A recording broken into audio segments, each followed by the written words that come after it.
పురుషోత్తం గారు, ఈ నిజంగానే ఉద్యోగస్తులది ఎప్పటికప్పుడు సమస్యగా మారుతోంది. అంతకుముందు బ్రహ్మాండం బజిగోవిందం అన్నప్పుడు లేదా ఉద్యోగస్తుల్ని జగన్ గారి టైంలో ఎట్లా రెచ్చగొట్టారు, ఇవన్నీ మీకు తెలిసిన విషయాలే. సో ఇప్పుడు మరి అదే సమస్య మళ్ళీ ఎట్లా వచ్చింది, అసలు మొత్తం జీతాలన్నీ ఉద్యోగస్తులే తినేస్తున్నారనే ఫీలింగు కూటమి ప్రభుత్వం అనండి, చంద్రబాబు గారు వ్యాఖ్యలనండి, ఇవన్నీ వాళ్ళ మీద ఎలాంటి ప్రభావం చూపుతున్నాయి? కొమ్మినేని గారు, ఇప్పుడు రాష్ట్రంలో ఉద్యోగస్తులు ఆత్మగౌరవ కోసం అంటున్నారు. ఆ పదం ఎందుకు వాడారు?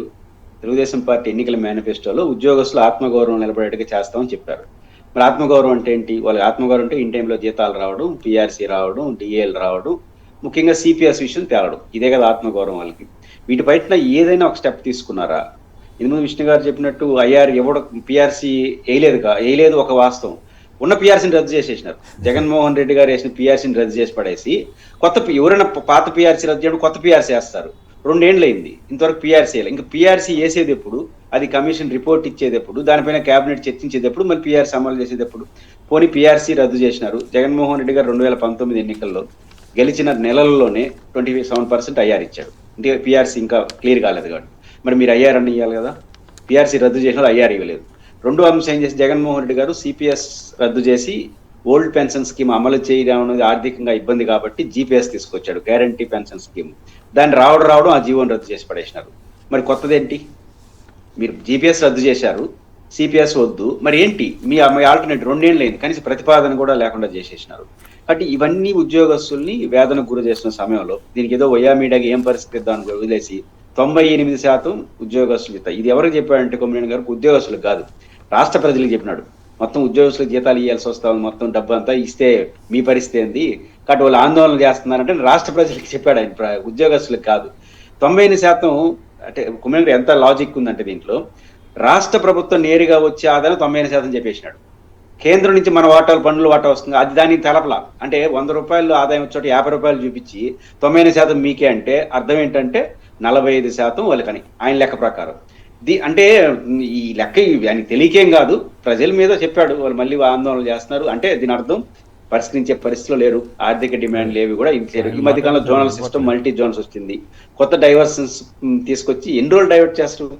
నేరుగా ఉద్యోగస్తులు కదా, ప్రభుత్వం ఏదో ఒకటి మీరు చేయగలిగింది చెప్పి కన్విన్స్ చేయాలి తప్ప ఏమి చేయకుండా మా బుద్ధి పుట్టినట్టు మేము చేసుకుంటాం అంటే ఖచ్చితంగా ఉద్యోగస్తులు ఆందోళన చేయడం తప్ప ఇంకో పరిష్కారం ఏముంది? రైట్. రవి గారు గూడూరు నుంచి. రవి గారు మాట్లాడండి. సార్ నమస్కారం. సార్ నమస్కారం అండి, మాట్లాడండి. ఆ ప్యానల్ లో ఉన్న పెద్ద నంబర్ కూడా నమస్కారం అండి.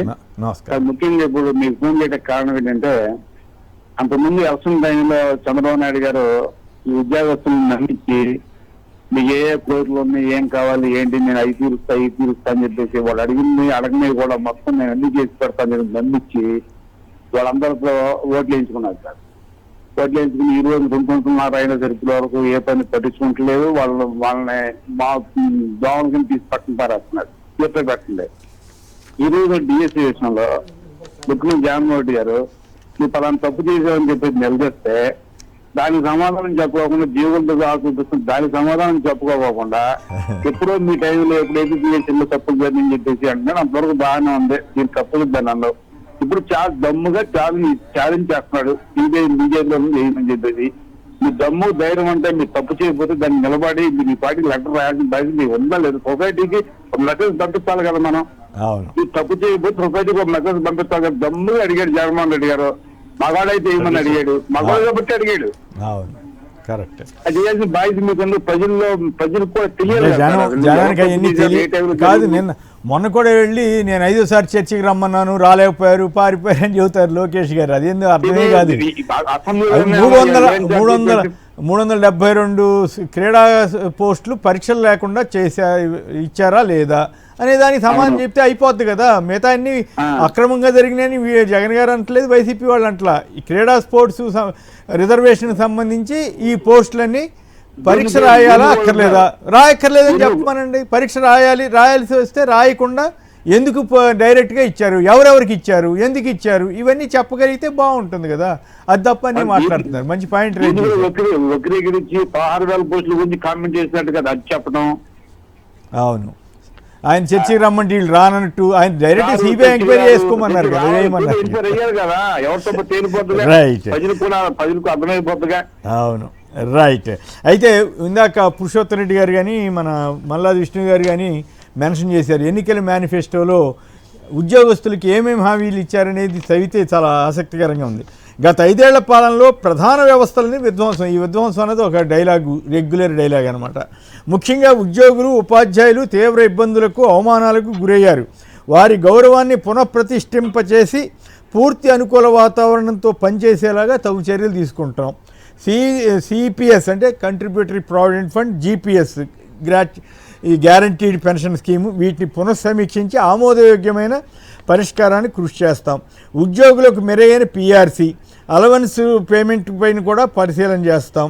ప్రభుత్వ ఉద్యోగులకు కూటమి ప్రభుత్వం వచ్చిన వెంటనే ఐఆర్ ప్రకటిస్తాం. అంటే ఇంటర్మ్ రిలీఫ్ అంటే ఇగో ప్రస్తుతానికి ఇంత తీసుకోండి, తర్వాత కమిషన్ ఏం చెప్తే దాని ప్రకారం పెంచడం చేస్తామని చెప్పటం అనమాట. దానికి అనుగుణంగా జీతాలు ఇస్తామని చెప్పటం. రాష్ట్ర ప్రభుత్వ ఉద్యోగులకు, పెన్షనర్స్కు ప్రతి నెల 1వ తారీఖు జీతాలు, పెన్షన్లు చెల్లిస్తాం. వారికి రావాల్సిన బకాయిలు కూడా చెల్లించే ఏర్పాటు చేయబడుతుంది. పెన్షన్ కార్పొరేషన్ ఏర్పాటు దిశగా చర్యలు. తక్కువ జీతాలు పొందే అవుట్సోర్సింగ్, కాంట్రాక్టు, కన్సాలిడేటెడ్ ఉద్యోగులకు ప్రభుత్వ పథకాలు వర్తింపు. వీటిలో ఒక్కటన్నా అయిందా? వాలంటీర్లకు గౌరవ వేతనం 5,000 నుంచి 10,000 పెంపు. ఇది మరి అన్యాయం. హిందూ మతం, సనాతన ధర్మం, మేము అసలు హిందూ దేవుణ్ణి మేము నమ్మినట్టు ఎవరు నమ్మరని చెప్పినటువంటి చంద్రబాబు గారు, పవన్ కళ్యాణ్ గారు దేవుళ్ళ మీద ప్రమాణాలు చేసి దేవుళ్ళ సాక్షిగా చెప్పిన వాలంటీర్లకి మొత్తం అసలు వాళ్ళ ఉద్యోగాలే ఎత్తివేశారు. సార్ పురుషోత్తమ్ రెడ్డి గారు సంక్షిప్తంగా చెప్పండి, వీటిలో బహుశా ఏమన్నా ఫస్ట్ తారీఖు ఏమైనా జీతం ఇస్తున్నారో లేదో, అందరికీ ఇస్తున్నారో లేదో ఇవ్వట్లేదని కూడా వార్తలు వచ్చినాయి. వీటిలో ఒక్కటైనా సరిగా అమలు చేశారా? ఒక్కటైనా అసలు అమలు చేశారా లేదా సరిగా ఏమైనా అమలు చేశారా? ఆ జీతాలన్నా సరిగా ఇస్తున్నారా? మీరేమంటారు? ఒకటి, ప్రధానంగా ఉద్యోగస్తులు 1వ తేదీ జీతం కాదు 5వ తేదీ తీసుకోవడానికి కొంచెం అసౌకర్యమైన పెద్ద ఇబ్బంది పడ్డారు. ప్రధానమైన సమస్య పిఆర్సీ ఇష్యూ తేల్చాలి, లేకపోతే ఐఆర్ ఇవ్వాలి, డిఎల్ ఇన్ టైంలో ఇవ్వాలి, సిపిఎస్ తేల్చాలి. ఎందుకంటే సిపిఎస్ ఉద్యోగులు రిటైర్మెంట్ స్టార్ట్ అయినాయి. ఇప్పుడు వేలలో జీతం తీసుకునే వ్యక్తి సిపిఎస్ రిటైర్మెంట్ పెన్షన్ మనకు ఫిక్స్ కాకపోతే వాళ్ళు చాలా పరిమితమైన జీతం తీసుకుంటే జీవితాలు నడవు. కాబట్టి సిపిఎస్ ఉద్యోగులు రిటైర్మెంట్ సమస్య ఉంది కాబట్టి 2 ఏళ్ళు అయింది జిపిఎస్ అమలు చేయడానికి నిరాకరించారు. కొత్తగా మీరేం చేస్తారో చెప్పరు. ఆ రకంగా సిపిఎస్, అదేవిధంగా పిఆర్సీ, ఇన్ టైంలో డిఎల్, ఈ 3 ప్రధానమైనటువంటి ఉద్యోగస్తుల డిమాండ్గా ఉంది. ఇంకా సచివాలయ ఉద్యోగుల సమస్యలు వర్ణనాతీతం. వాళ్ళు ఏమనుకున్నారు, ఈ ప్రభుత్వం వస్తే మమ్మల్ని ఏదో గవర్నమెంట్ కలిపేస్తారనుకున్నారు. ఆశపడి ఓటు వేసినారు, బాగా వేసినారు. జగన్ గారు ఉద్యోగం ఇచ్చినా కూడా ఇప్పుడు ఏమవుతుంది వాళ్ళ పరిస్థితి? అది కలపకపోగా వర్క్ బర్డన్ పెంచేసి వాలంటీర్ పని వాళ్ళు అప్పగించినారు, ప్రమోషన్ ఇచ్చారు. ఇప్పుడు వాళ్ళు ఇబ్బంది పడుతున్నారు. కాబట్టి అన్ని రకాల అదే ఏ రకమైన ప్రమోషన్ ఇచ్చారు. కాబట్టి వాలంటీర్ ఉద్యోగులు వాళ్ళు చేయమని చెప్తున్నారు. కాబట్టి అన్ని రకాల ఉద్యోగస్తులకి అదనపు భారం క్రియేట్ చేయడం వల్ల వాళ్ళు ఆందోళన ఉంది. బట్ ప్రభుత్వం అంటే భయమో ఉంటాయి కాబట్టి కొంత సటమటాయిస్తున్నారు. కానీ లోపల ఆందోళన భయపెట్టలేరు కదా. బయట ఈదుల్లో వచ్చే ధర్నాలని, రాష్ట్రోకాలను భయపెట్టగలరు, కానీ అంతర్లీనంగా ఉన్న భయాన్ని బయట పెట్టగలరా? అది ఆ ప్రభుత్వం సీరియస్గా ఆలోచించాలి. రైట్. విష్ణు గారు మీరు చెప్పండి, గతంలో ఉద్యోగస్తుల్ని, ఉపాధ్యాయుల్ని తెగరెచ్చగొట్టారు కదా ఆత్మగౌరవాన్ని.